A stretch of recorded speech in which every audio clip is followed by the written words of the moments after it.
That's when Olga show for you again. We're live on air here every Saturday night. You can call us at 408-912-5265. And of course, you can find us now on Ustream.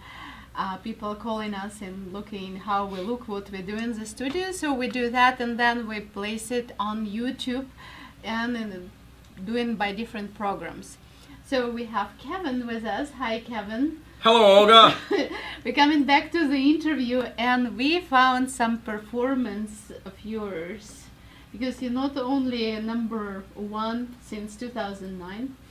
I'm trying to learn that word. Entrepreneur. I think it's French. Entrepreneur. You know what? That's really, really lovely. So, do you like my Russian accent into it? I do. I know your mother can say entrepreneur just perfectly Yes. because I've heard her say it. Okay, Bob, would you please say it? Because I know she was saying she cannot learn English, and guess what she learned? Yeah. I told her, you are a teacher, you can learn English very fast. That way it would be easier, should be easier for you. So she did learn English here in America. We didn't have a choice, and that's lovely. Now I can speak with the best of the best Yes, and you can. share that opportunity with others. So tell me about your music career.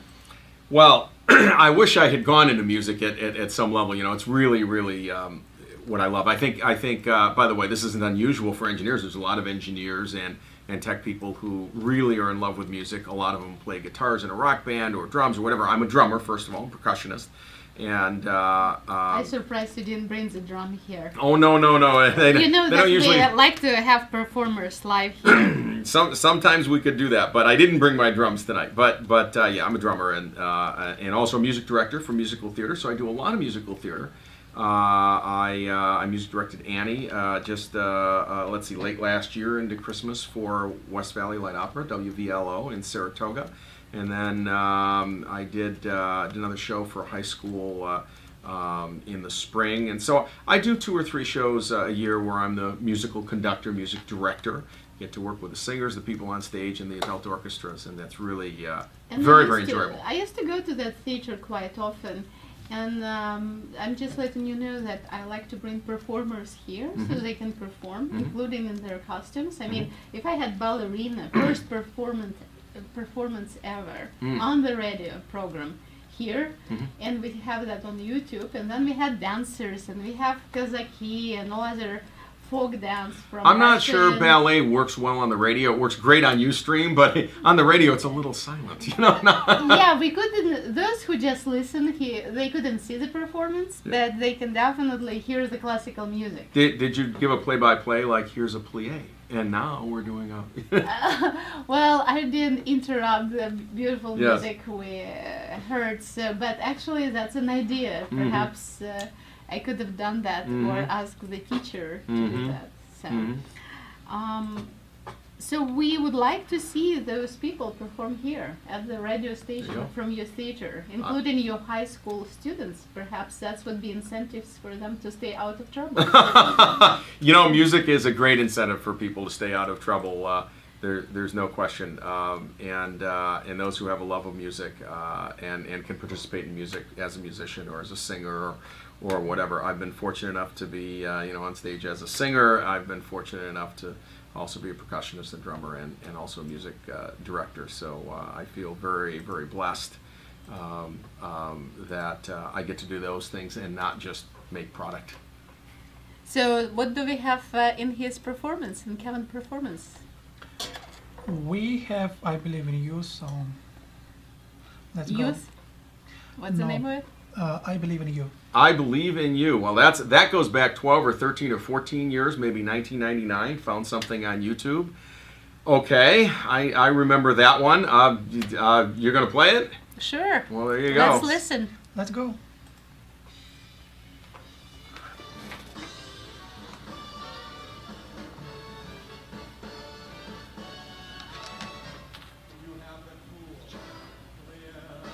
Can we do a little bit louder here?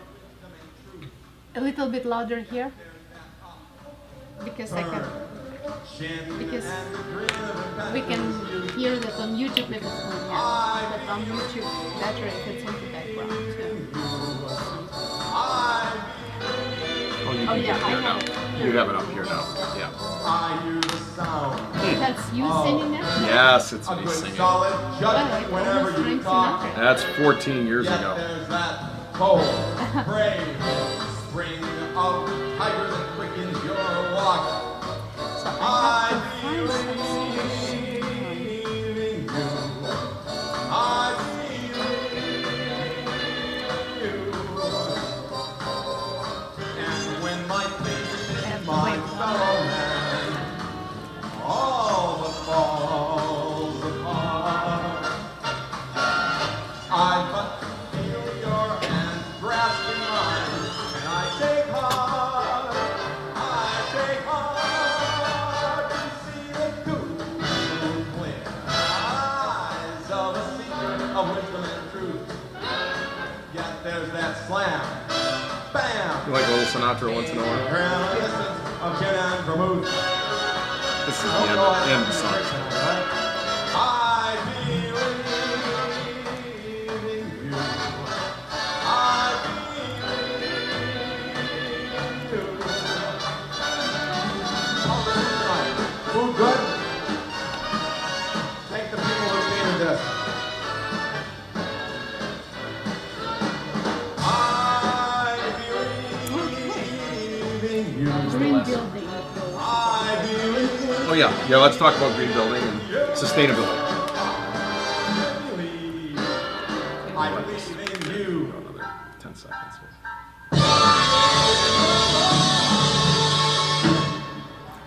Wow, did it remind me of Frank Sinatra? That is a Quincy Jones arrangement that was done for the Count Basie Band for Frank Sinatra. Actually, boy, I was singing that 14 years ago. It's funny. Someone had videotaped that. It's on YouTube, and I had sung it at a company event actually. To my company at Perfect Commerce at the time. So the mix isn't perfect because it's just me live singing and having fun with the troops, as they say. But I think sometimes it's fun to look back, 14, 20, 30 years sometimes. Of course, I listen to it and I go, oh no, that's terrible. So it's possible you have no listeners left now at this point. They've all abandoned the show. But anyway, it's funny to see those things from the past.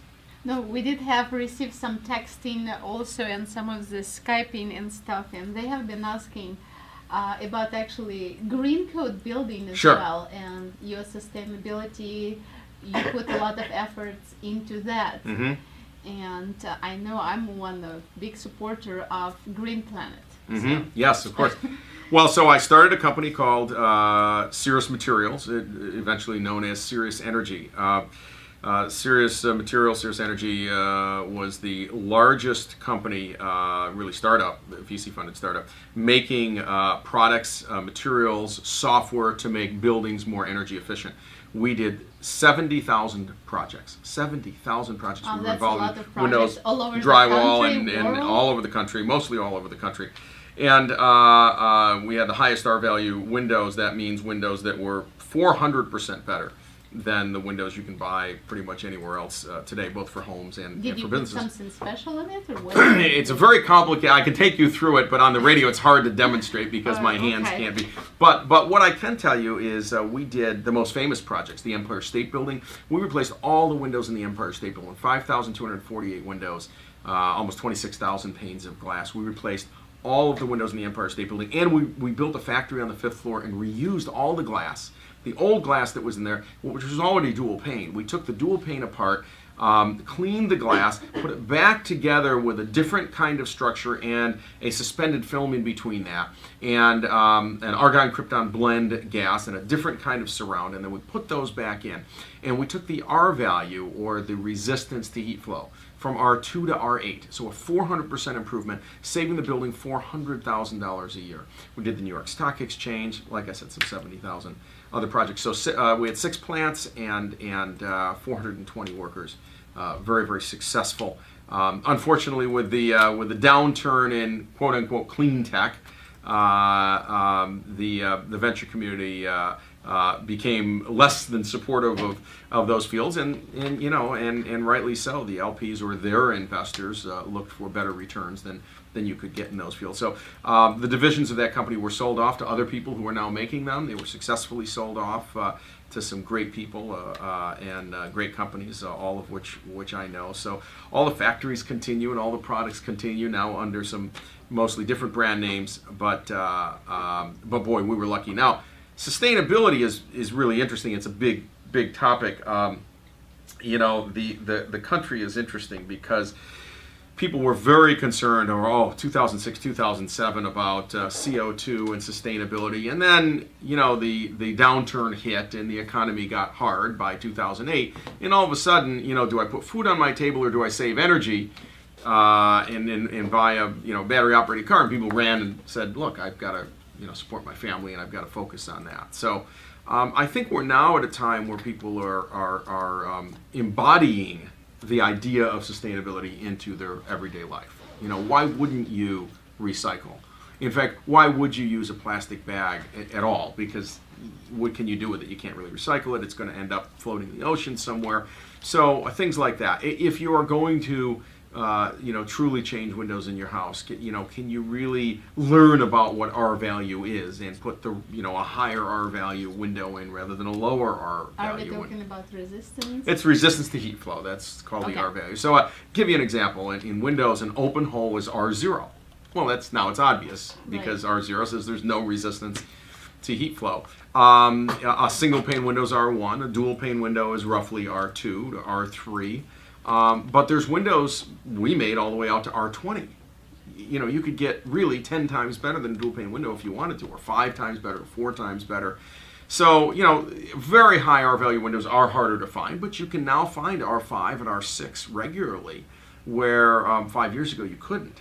And they're a little more expensive, but in a lot of these things you can get your money back in relatively short order. We made software for buildings that would manage all of the HVAC systems in buildings much more effectively than they've ever been managed before. So I think this is starting to become part of our everyday life. Tesla, obviously, very successful company. Elon has done a great job with that.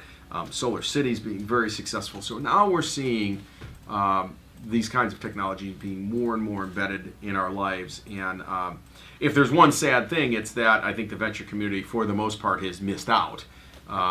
Because this is a field that needed more patience. It needed 2 or 3 or 4 more years more patience than venture really has. The venture model sort of invests and needs to get their money out in a few years, not in 12.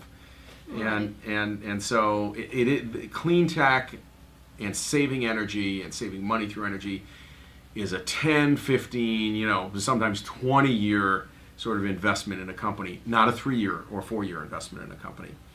And so, as my amazing girlfriend likes to say, Erica, she says, we shouldn't have put saving the planet on the back of venture capital. It's probably not the right place to put it. It needs to be on the backs of governments. It needs to be on the backs of the people. But you just can't put it in a device that needs a rapid return. It's just not the right place to put it. But would it be like supply and demand? If we educate our customers, then they will say, well, we want to have better windows, we want to have better green So it's planet. happening, but it takes a long time to happen. Education is a slow thing. Look, what works in venture are things that you can do in software.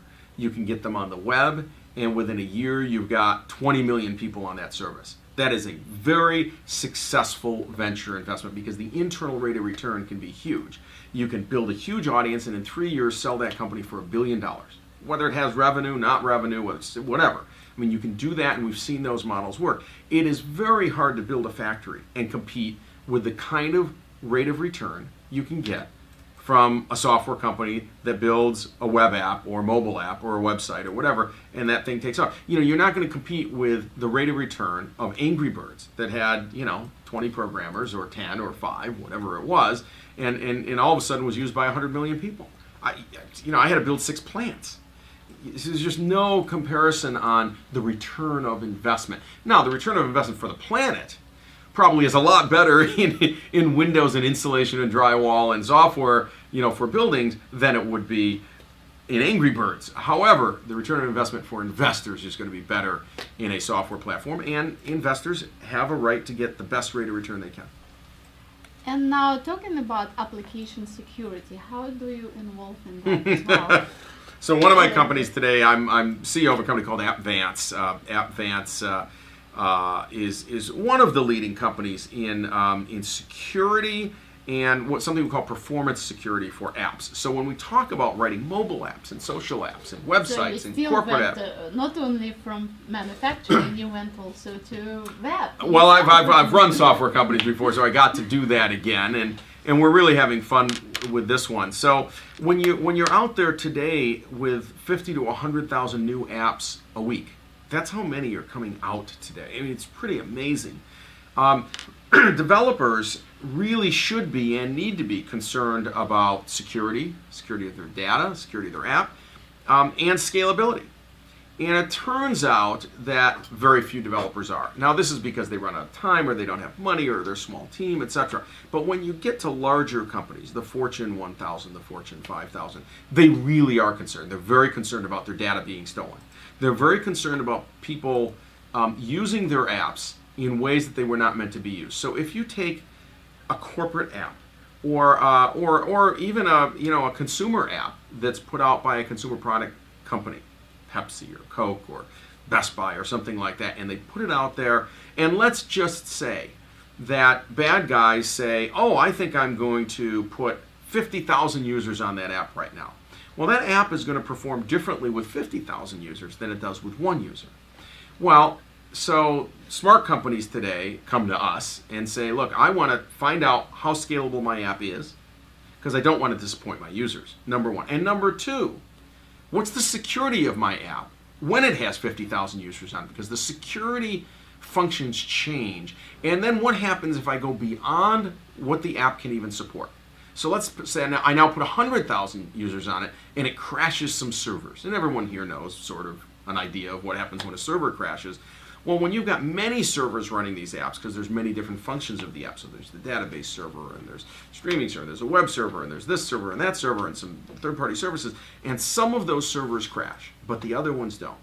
You could leave all kinds of data open for people to get to, for bad people to get to, and they can steal that data. And this is a sort of a newer over the last 6 to 12 months trick that the bad guys are using. So they load up your site or your app with way too many people.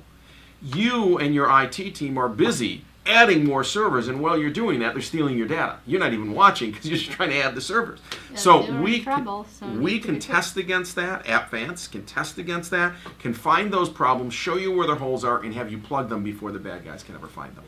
And that's a pretty powerful offering. So when people have their application, before they put it in, they ask for addition to their application? Is it like software part? Well, so this is software, right? So this is before launch. You're going to do this during the development process, and so major companies like Pepsi, work with us to make sure that their apps are secure throughout the entire usage scenario, from one user to 50,000 users to way too many users. And it's got to be secure across that entire, what we call stage 1, stage 2, and stage 3 of usage. And that is a really, really powerful thing. In fact, we're the first company to offer a security package around that. So we can test the performance criteria. We can show you what your users are going to see under those usage scenarios, and then we can help you plug up the security holes. What's happening when it comes to different countries and access from different countries? Yeah, so there's really two answers for that. So of course, access from different countries has to do with everything from the network in those countries, the wireless network in those countries, etc. But the other thing is security. One of the issues happening certainly in the United States today is there are other countries. Iran is an example. China is another example that have government-sponsored hackers, basically, that are specifically using these tricks to break into your apps and or networks and steal data and or just simply crash your systems. And so you've got your legitimate users in other countries that you want to use your thing, but then you've also got, hey, what are all these people coming in from China? Why are there 75,000 calls from China right now? But of course China's smarter than that, and they reroute through other servers throughout the world. So it's very hard to trace where it came from, and it can take you weeks to trace where, say, a denial of service attack came from, even though you've got sort of state-sponsored denial of service attacks happening today. And then, of course, what would you wish to our listener and viewers with all of your great experience in many fields, sustainability, application security, entrepreneurship, your music, not even hobby. Or So it's what would hobby. my advice be is probably, I think is what you're asking. Well, look, hopefully you get every day to do what you love, whatever that is. Olga, for you, maybe it's having a radio program and a TV program, and I hope you love that better than anything else you've done in your life. Otherwise, why do it? Why do it? I definitely love it. Yeah, I mean, we only have so many hours that we get on the planet, right? And so I read recently, and it's good. Someone said, if you do one thing right in your life, marry well, because you're going to have to be with that person a lot, and for the potentially for the rest of your life. So marry well, marry well. And number two, pick your job and the people you work with well. Pick the people around you. If you're lucky enough to be able to hire teams, hire great people that you love working with. It doesn't say you agree every day. It doesn't say there's not days they're mad at you. It doesn't say there's not days that they think you made the wrong decision or you didn't listen to them or whatever. But surround yourself with people you want to be surrounded with. Because what we can't get back are the hours. This hour is an hour I can never get back. I've given this hour to Olga and her radio show. And she's given me her hour. And she's given her hour to her listeners. And I hope that thrills her and thrills me and thrills everyone in this studio, including the person on the soundboard here and the other helpers in the studio. Because otherwise, why do it? Just put the headphones down, walk away from the soundboard, and go home and say, I hate this. Don't do it. No, don't actually do that. No, we need you till the end of the show and probably for the next hour. No, But she loves this, and but we you love are- her too. So we have a great board operators here. but you understand my point. Yes, is exactly. So Love some what people you do. try to find something that you love, even if it's less money or less this or less that. Find something every hour that you love doing, and try to fill your life with that, and you will never lead a life that is unhappy. You just won't. I actually just always believe that people, like animals, we are better than animals. And like cat or dog, they feel the people and they would never attack, well, hopefully never attack or come to nicely to the person who actually bad person. And people feel it that if you're enjoying it or not. And if you truly enjoy it, people find you. They feel that energy beyond our subconscious mind, some sort. And that's nice because, like, I never met you personally. Friends of friends recommended you and said, this is a wonderful person to introduce to your listeners and your community. And I definitely learned a lot today. And I had fun time. Listen to Frank Sinatra. Actually, I will have impersonator here of Frank Sinatra in few weeks scheduled to be here. So that would be fun to see. Maybe you should join that time as well, and you can do duet. Or perhaps you can bring, what is it, not drums, you call it percussions? Percussion, yeah, well. And We- would be good. I think look, I think Sinatra was an amazing entertainer, and you're talking about 600 albums and 60 or 70 movies or something like that. I mean, it's at a level of performance that very, very few people today match at all. A big band today might do 10 albums or 8 or 12 in their career, but not 600. The numbers are quite staggering, and his influence was felt sort of worldwide because every country, everybody knows who Sinatra was. So it's interesting to look at that and learn from that as well. No question. Yes, and just to finish our hour of English programming, we will play Shen Yun orchestra music, which I was looking for to perform for our listeners. And thank you for Kevin. My pleasure. You actually made it here. I know you came from far away from Europe trip here, but you do stay here in California. Yes. And I was waiting for your, not performers, but great interview and performance. Well, I wasn't expecting to have any performance, but next time we'll sing on the air. Okay, that would be great. And with your theatrical troupe of here. There you go. Perhaps that would be able. So we're not saying goodbye. We're saying we'll see you later. We'll see you later, and we'll hear Shanyan on the way out, huh? Right. So we will listen more classical You got music. me more excited. I may go see it now. They All look right. wonderful. Let's do that. All right.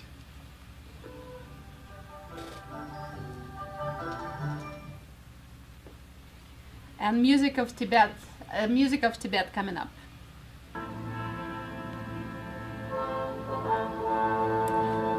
Thanks.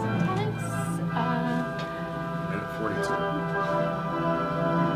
It's about minute 42.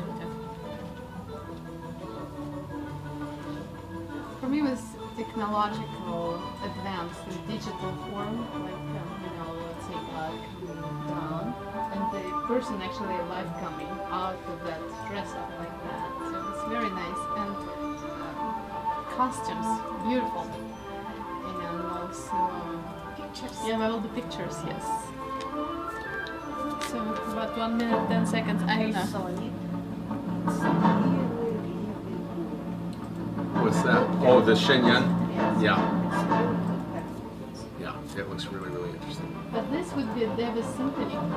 Yeah, Davis Symphony Hall. I've sung at Davis Symphony Hall. Really? So we should have that. No, I don't have a video of that. In those days, not everybody did video, but it's a beautiful place. You've been to Davies. Yeah, many times, yeah. Also Russian Yeah. about the symphony, something. Yeah, we will. 34 seconds. The And way then, the when you music will was be- laid out and the coordination is just, I can't believe. So that was Shenyun performance for you. And Olga's show, we're finishing up our English part today, but we are with you every Saturday. So again, we're not saying goodbye. We see and listening you, and you will listen to us, because Olga show from you to you every Saturday night from 6 to 7 in English and 7 to 9 in Russian. So Olga show. Thank you for listening to